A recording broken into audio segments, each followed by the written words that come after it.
প্রথমে যখন আসছি, আসার পরে এখানে দেখি ফসফস করে শব্দ হইতেছে।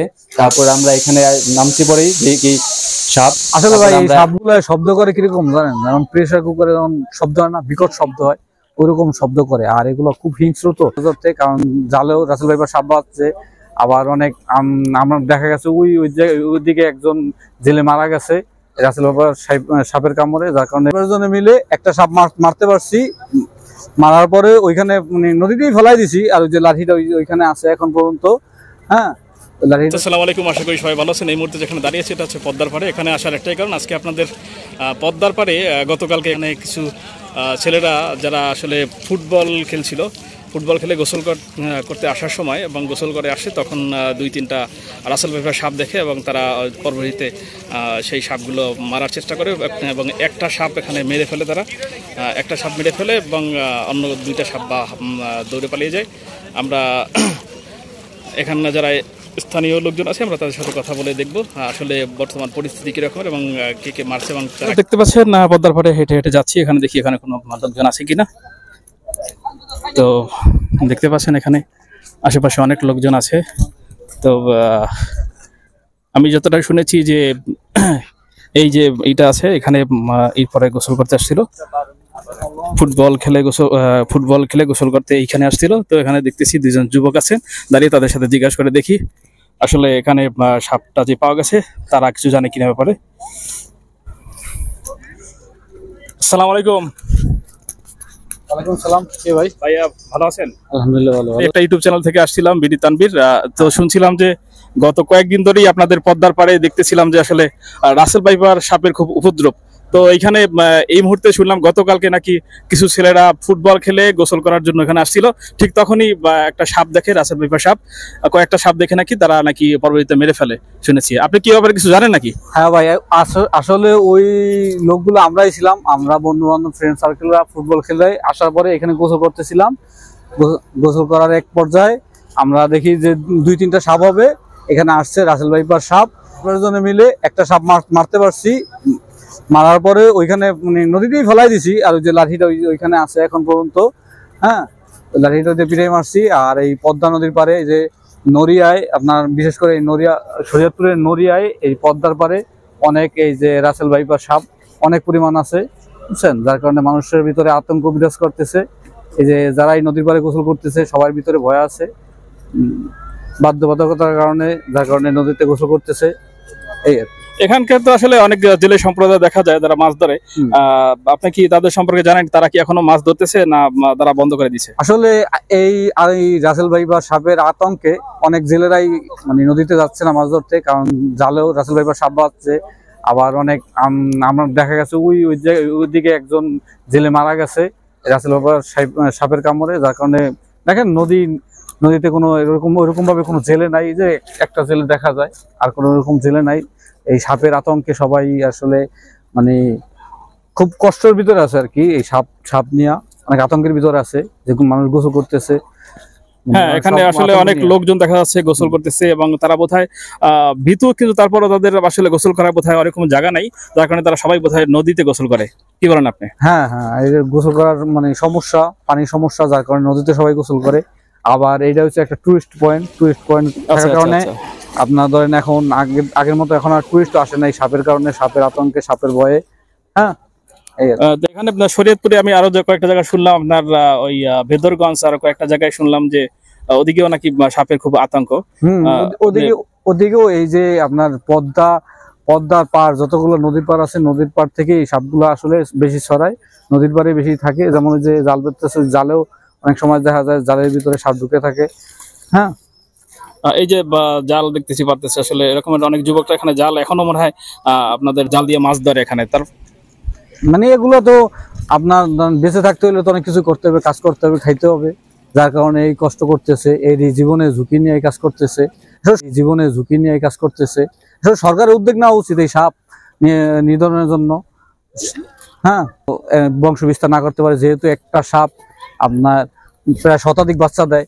হ্যাঁ হ্যাঁ, শুনেছি বাচ্চা প্রায় 20 থেকে 80টা তার উপরেও রেকর্ড আছে। এই যে আমরা যে এখানে সাপটা মারছি, পেটের ভিতরে প্রায় 50-60টা বাচ্চা ছিল। আচ্ছা হ্যাঁ। আচ্ছা আচ্ছা, মানে পুরা মানে বড় সাপ মারছেন আপনারা? হ্যাঁ, অনেক আচ্ছা, আচ্ছা, বড় সাপ। আসলে পুরুষ সাপ ওরকম ভাবে মারা যায় না, ওগুলা মানে অনেক হিংস্র হয়। হ্যাঁ, মানুষ মানুষ ধাওয়া করে ওই সাপটা কি কামড়ায়। দেখতে অজগর সাপের মতো? আমি দেখছি কিছুটা যেটা। অজগর সাপের মতো, কিন্তু অজগর সাপের মতো অতটা মোটা না, বড় না, কিন্তু মোটামুটি এরকম আপনার 4-5 ফিট হয়। আর আপনি কি জানেন জেলেদের আসলে বর্তমান পরিস্থিতি কি রকমের, তারা কি অবস্থায় আছে? আসলে বলতে জেলেদের পরিস্থিতি বর্তমানে ভয়াবহ অবস্থা। কারণ আপনি দেখতে পাচ্ছেন ওই যে চাইগুলো যেগুলো দেখতে পাচ্ছেন, ওর ভিতরে একটা গোকরা সাপ, যা রাসেল ভাইপারের চেয়েও বিশেষাধর সাপ, ওর ভিতরে সাপ ঢুকেছিল, যার কারণে ওই যে আপনার ওই খেসি ওইখানে ফেলাই রেখেই জেলে চলে গেছে। ওইরকম ওর বহুত জাল আছে যে ফেলাই রেখে চলে গেছে, যার কারণে মৃত্যুর ভয়ে। হ্যাঁ, মানে একটা মোটামুটি ভয়ঙ্কর পরিস্থিতি না? এখানকে তো অনেক লোকজন বাস করে এবং দেখা যাচ্ছে জায়গার মানুষ প্রায় হচ্ছে দারিদ্র লোকজন যতটা দেখা যাচ্ছে। এবং আসলে এইসব বিষয়ে আপনার সরকার যদি উদ্যোগ না নেয়, যদি সরকার এগুলো ব্যবস্থা না নেয়, আসলে এগুলো আরো ভয়াবহ রূপ ধারণ করবে সামনে। হ্যাঁ, তার কারণে সরকারের এদিকে নজর দেওয়া উচিত। অ্যান্টিবায়োটিক এখনো বাংলাদেশ তৈরি হয়নি, তার কারণে মানে অ্যান্টিবায়োটিক যেটা আছে বাংলাদেশে, ওটাও যদি পুশ করে, একটা মানুষ দেখা যায় মানে বাঁচার সম্ভাবনা থাকে 20%। যার কারণে এটা খুব বিষধর সাপ, এ নিয়ে সরকারের আরো ভালো উদ্যোগ নেওয়া উচিত, যার কারণে সাপ নিধনে কাজ করা যায়। শুনেছি এই মুহূর্তে যথেষ্ট এন্টিভেনাম বাংলাদেশে ইন্ডিয়া থেকে নিয়ে আসছে। সাথে সাথে যদি কোনো ব্যক্তি যদি সাপে কামড়াও দেওয়ার সাথে সাথে যায়, যদি ওজাবুদ্দোর কাছে না যায় এবং সাথে সাথে তারা হাসপাতালগুলোতে যায়, জেলা হাসপাতাল বা উপজেলা হাসপাতালে যায়, তাহলে তারা কিন্তু আসলে বাঁচতে পারে খুব সহজেই, কোনো সমস্যা হয় না। কিন্তু বাংলাদেশে প্রায়, আপনি জানেন কিনা জানি না, বাংলাদেশে প্রায় 80 থেকে 90% সাপ আছে, যার মধ্যে হচ্ছে 30 ভাগ সাপ হচ্ছে আপনার বিষধর সাপ। তার মধ্যে পদ্ম গোখরা এবং খইয়া জাইত এবং বিভিন্ন ধরনের সাপগুলা আরো বিষাক্ত, যারা কামড় দিলে 8 থেকে 9 ঘন্টার মধ্যে মানুষ মারা যায়। কিন্তু তার চেয়ে কম বিষধর সাপ হচ্ছে আপনার রাসেল ভাইপার। কিন্তু আসলে মিডিয়া এবং বিভিন্ন আতঙ্কের কারণে মানুষ বেশি ভয় পাচ্ছে এবং জেলেরা মাছ ধরতেও অনিচ্ছুক বর্তমান পর্যায়ে। কিন্তু আপনারা দেখতে পাচ্ছেন এখানে আতঙ্কটাই বেশি আসলে, তাই না? আসলে আপনার যে কথাটা বলছেন যে মানে এর চেয়ে রাসেল ভাইপার চেয়ে বেশি বিষধর সাপ আছে, আসলে থাকলেও ওর অ্যান্টিভেনম আছে, যার কারণে ওটা নিধন করা যায়, ইনজেকশন দিলে বা ই করলে ঠিক হয়ে যায়। কিন্তু এই রাসেল ভাইপার সাপ হচ্ছে 5 ধরনের বিষ বহন করার কারণে এটা পরীক্ষা করতে অনেক সময় নেয়। কোন অ্যান্টিবায়োটিক দিবে, কোন কোন ইনজেকশন পুশ করবে, আসলে আসলে ওই মানে যে ভারত থেকে যে আপনার ইনজেকশন নিয়ে আসছে, যে ওষুধ মেডিসিন নিয়ে আসছে, ওই জিনিসটা আসলে শতভাগ কার্যকারী না, যাতে আপনার মানুষের বাঁচার সম্ভাবনা 20% আর কি। কি হলো বর্তমান পরিস্থিতি না? আচ্ছা, এই শুনুন, এদিকে আসেন তো, এখানে ছিল, আচ্ছা, উনিও সাপ সবাই মিলে গোসল করতে আসছি। তো এখানে আমরা 3টা সাপ দেখছি, ঠিক আছে? 3টা সাপ প্রথমে যখন আসার পরে এখানে দেখি ফসফস করে শব্দ হইতেছে। তারপর আমরা এখানে নামছি, পরেই দেখি সাপ। আসলে ভাই এই সাপগুলো শব্দ করে কিরকম জানেন? যেমন প্রেসার কুকারে যেমন শব্দ হয় না, বিকট শব্দ হয়, ওইরকম শব্দ করে। আর এগুলো খুব হিংস্র, তো যখন পুরো সাপগুলোর কাছে যাওয়া যায় না, ওগুলা আরো উল্টো ধাওয়ায় কামড়ায়। দুই কালারের সাপ, দুই কালারের আর কি। ওই কারণে যে আমরা যে সাপটা মারছি, ওই সাপটা মহিলা সাপ ছিল, ওর পেটে বাচ্চা ছিল। হ্যাঁ, এই ওখানে কি আপনি একলাই ছিলেন না আরো অনেক বন্ধু বান্ধব ছিলেন? এই সুমন ছিল আমার বন্ধু, আচ্ছা আচ্ছা, আরো আমার বন্ধু বান্ধব অনেকেই ছিল, ছোট বড় অনেক বাচ্চারাই ছিল, বাচ্চারাও ছিল, সবাই আতঙ্কে সবাই চলে গেছে। এখন দেখেন এই ঘাটে এখানে কেউ গোসল করতে আসে না। হ্যাঁ, গোসল করলেও কিছু লোকজন গোসল করতেছে। বন্ধুরা দেখতে পাচ্ছেন এখনো কিন্তু এখানে যথেষ্ট পরিমাণ জেলেরা এখানে মাছ ধরতেছে, দেখতে পাচ্ছেন মাছ ধরার নৌকা এখানে দেখতে পাচ্ছেন।